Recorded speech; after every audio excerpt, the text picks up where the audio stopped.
J'aimerais quand même le dire, déjà là, d'entrée des jeux, sans trop y penser.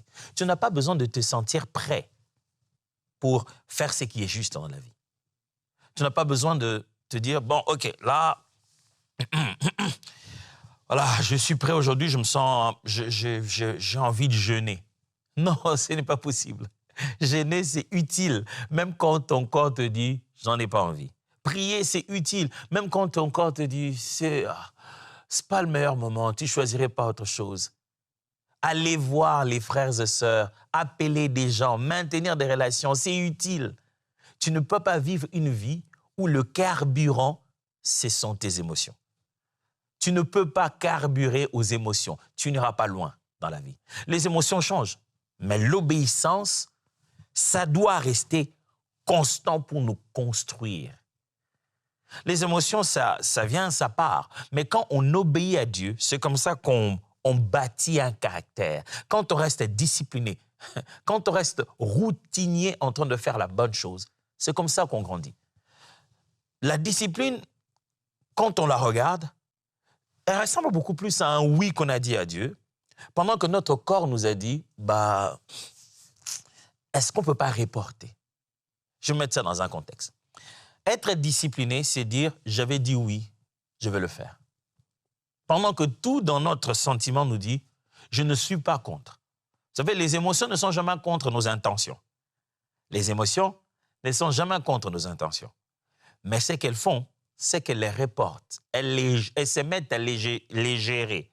Les émotions disent, oui, je suis bien prié, c'est pas mal, mais on peut le faire plus tard. Pourquoi pas maintenant? Dieu ne te demande pas d'être en forme. Il te demande d'être fidèle. Il ne te dit pas, OK, tu es en forme, OK, c'est bon, les gants, OK, l'entraînement, OK, tu es bon, OK, tu es en forme, on va se battre. On va aller au combat. Non, non, non. Dieu, tout ce qu'il te demande, c'est d'être fidèle. Tu l'as fait hier, oui. Aujourd'hui, tu le fais encore, oui. Demain, tu le fais encore, oui. D'ailleurs, c'est chaque jour. C'est à chaque jour suffit sa peine. Il ne te demande même pas un plan de tous les jours. Il veut juste être un « je suis » aujourd'hui. Je me souviens qu'avant de me marier, je me disais, OK, je vais me marier. Je vais habiter chez moi. Est-ce que je ne vais pas commencer à avoir envie de rentrer chez mes parents? Est-ce que je ne vais pas commencer à avoir envie, ça faisait longtemps que j'avais quitté chez mes parents, mais de rentrer un peu dans la garçonnière où j'ai vécu avec mes frères et tout. Est-ce que je ne vais pas commencer de temps en temps à avoir envie de rentrer chez nous? Et tu te dis, bon, OK, allez, mariage et tout, je rentrais chez nous. Je craignais ça. Je me dis, est-ce que je serais régulièrement en train de vivre chez moi, à ma maison? J'avais peur de la routine. Je me souviens qu'après notre lune de miel, je suis rentré au pays, ma femme et moi. C'était le premier jour où je suis allé au travail. J'ai quitté la maison, notre maison, je suis allé au travail. Mais quand j'ai quitté le travail, ma tête fonctionnait toujours. Donc, je quittais mon bureau de pasteur, mais je réfléchissais. Tu as tellement de cas, tu pries et tu réfléchis. Alors, quand je sortais, si je pars à ma gauche, c'est là que j'allais régulièrement aller prendre mon transport. Maintenant, je n'habitais plus à cette direction. Il fallait que je prenne ma droite pour que je prenne le transport qui me ramenait chez moi. Le nouveau chez moi, là où je vivais avec ma femme et moi. Je me souviens que ce jour-là, je suis sorti par réflexe, j'ai pris la gauche. J'étais déjà à l'arrêt de bus et tout le monde faisait des signes au taxi pour s'arrêter. Et au moment où j'ai levé ma main pour faire le signe, et c'est là que je me suis rendu compte que si je faisais ce signe, ça voulait dire que je rentrais dans la garçonnière. Il dit, oh, qu'est-ce que je fais ici? Je suis rentré vite pour rentrer chez moi. J'avais complètement perdu de vue que j'étais le nouveau papa. La maison, c'était ma maison. Et c'est là que je devais habiter. Mais je ne peux pas vous dire, aujourd'hui, après ce jour-là, jusqu'aujourd'hui, combien j'ai hâte de rentrer chez moi. Combien ce n'est nullement une routine. C'est tellement un lieu de paix. Des fois, nous sommes dérangés par le fait de se dire, est-ce que je maintiendrai la discipline le reste du jour? Or, en réalité, il suffit de vivre un seul jour. Je ne te demande pas si demain tu seras bon. Je veux juste que tu sois bon aujourd'hui. Dieu ne te demande pas si demain tu liras la Bible. Il veut juste que tu la lises aujourd'hui. En fait, demain, ça ne compte pas encore. C'est juste aujourd'hui. Tu ne peux rien me garantir de demain. Tout ce que tu as besoin de faire, c'est aujourd'hui. Lisons alors quelques passages bibliques. Commençons par 2 Timothée chapitre 1, verset 7. 2 Timothée chapitre 1, verset 7. La Bible dit, « Car ce n'est pas un esprit de timidité que Dieu nous a donné, mais un esprit de force, d'amour et de sagesse. » Un esprit de force, d'amour et de sagesse. Dieu ne nous a pas donné un esprit de timidité, mais un esprit de force, d'amour et de sagesse. Paul est en train de parler à Timothée et l'idée qui revient ici, c'est que la discipline n'est pas une violence, c'est une puissance guidée par l'amour. Pour être discipliné, tu n'as pas à être violent avec toi. Parce que l'esprit que tu as reçu n'est pas un esprit de violence. Non, non, non. Ce n'est pas non plus un esprit de timidité, mais un esprit de force, d'amour et de sagesse. Donc, pour être discipliné, on n'a pas besoin de la violence. Être discipliné, ce n'est pas être violent avec toi-même. Vous savez, des fois, quand les chrétiens pensent à la discipline, ils disent « Ok, j'ai vécu une vie disciplinée, donc je vais commencer mes prières à partir de 2 heures jusqu'à 5 heures, puis je vais au travail et je vais jeûner 4 fois la semaine. » Tu essaies d'être violent avec toi-même, tu essaies de te faire mal pour te sentir discipliné. Tu fais l'inverse. La discipline, c'est la fidélité de petites choses, progressivement à la taille de l'acceptable. Tu vas petit à petit.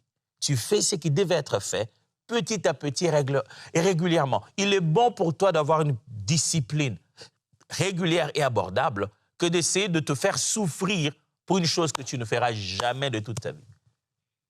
La discipline, ce n'est pas de la violence. C'est plutôt une puissance en toi, mais qui est guidée par l'amour. C'est parce que j'aime Dieu. C'est parce que j'aime sa présence. C'est parce que j'aime le plan qu'il a pour ma vie. C'est parce que j'aime ce qu'il veut faire avec moi que je me discipline. Et l'esprit que tu as reçu, quoique n'étant pas un esprit de timidité, il est un esprit de force, mais mélangé d'amour et de sagesse. Si c'est le Saint-Esprit qui te conduit, il te donnera et la force, et l'amour, la passion pour cela, et la sagesse pour le faire. Aujourd'hui, quand tu regardes la discipline des enfants de Dieu, une de ces choses manque. Soit il veut montrer la puissance, mais il n'a pas d'amour et manque de sagesse. Soit il a plein d'amour pour lui-même, mais il ne se rend pas compte que c'est aussi une affaire de puissance et de sagesse. Soit il a tellement de sagesse que sa sagesse n'a plus rien à voir avec la puissance de Dieu et l'amour de Dieu. Mets ces choses ensemble pour bâtir une vraie discipline. Regarde un autre texte. 1 Corinthiens chapitre 9, versets 24 à 27. 1 Corinthiens chapitre 9, versets 24 à 27. On va lire. Parole vivante dit, « Pourquoi ne savez-vous pas que dans les courses des stades, tous les concurrents s'efforcent de gagner et cependant un seul remporte le prix? Vous donc courez comme lui afin de vous assurer la victoire. Tous les athlètes qui participent à une compétition sportive s'imposent toutes sortes d'abstinences. Ils disciplinent leur vie dans tous les domaines pour remporter la victoire et recevoir une couronne qui sera pourtant bien vite fanée, alors que nous aspirons à une couronne qui ne s'efflétrera jamais. C'est pourquoi si je cours, ce n'est pas à l'aveuglette, mais sur le trajet prescrit, en gardant les yeux rivés au but. Si je m'exerce au pugilat, ce n'est pas pour donner des coups en l'air. Je ne me bats pas contre les fantômes. J'entraîne mon corps par l'endurcissement et la discipline afin de les réduire à ma merci. Je les maîtrise, le maintiens asservi, de peur qu'après avoir appelé les autres au combat et leur avoir proclamé la bonne nouvelle, je me trouve moi-même disqualifié. Paul donne des illustrations très très fortes. Il parle de l'athlétisme, il parle du combat, le combat avec les poings, un peu le pugilat, un peu l'ancêtre de la boxe. Il dit qu'il y a une discipline derrière chaque athlète avant de se lancer à la compétition, mais ce qu'il gagne à la fin, c'est qu'une couronne qui va faner. Et c'était littéral, hein. Ce qu'ils gagnaient à la fin de leur course, c'était vraiment une couronne faite des belles fleurs et des herbes assez rares qu'on portait sur la tête Et la couronne, bien sûr, elle fanait. Ce n'était pas comme les couronnes d'aujourd'hui faites en or. C'était vraiment de couronnes faites en fleurs. Et il dit ça va faner. Il parle de celui qui est enrôlé dans l'armée. Il parle de celui qui se bat avec ses poings. Il dit, je suis conscient que je dois maintenir mon corps sous discipline. Je dois le maîtriser. Pour qu'après avoir annoncé ces choses aux autres, je n'ai pas moi-même à les rater. Il essaie de nous dire que la discipline, c'est choisir les buts plutôt que l'impulsion. Ça signifie ceci.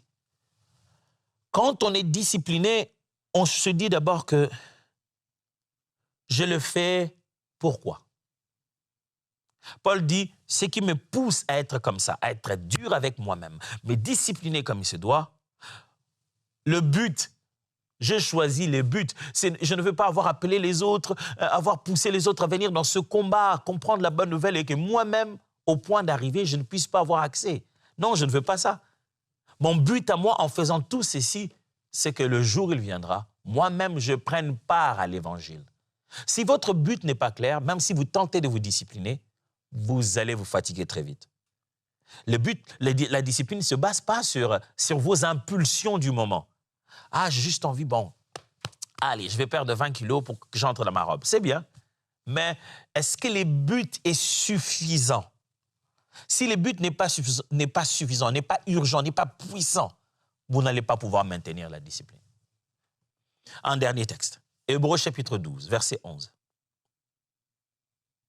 Hébreux 12, 11, la Bible dit, « Certes, sur le moment, une correction n'a rien de réjouissant. C'est plutôt une expérience pénible. Plus tard, cependant, elle produit chez ceux qui se sont ainsi laissés former un fruit précieux, une vie juste, conforme à la volonté de Dieu et vécue dans la paix. » Il dit, au début, quand on te fait une correction, tu n'en as pas envie, hein? Mais après, si tu acceptes la discipline, c'est ça l'idée. Il présente la correction comme dans une idée de discipline. Il dit au début, quand on te fait des corrections dans le but de te discipliner, tu n'es pas content. Mais demain, quand tu comprends à quoi ça servit, ça produit en toi une vie juste selon la volonté de Dieu. Ce qui est dur maintenant peut devenir une plus grande paix plus tard.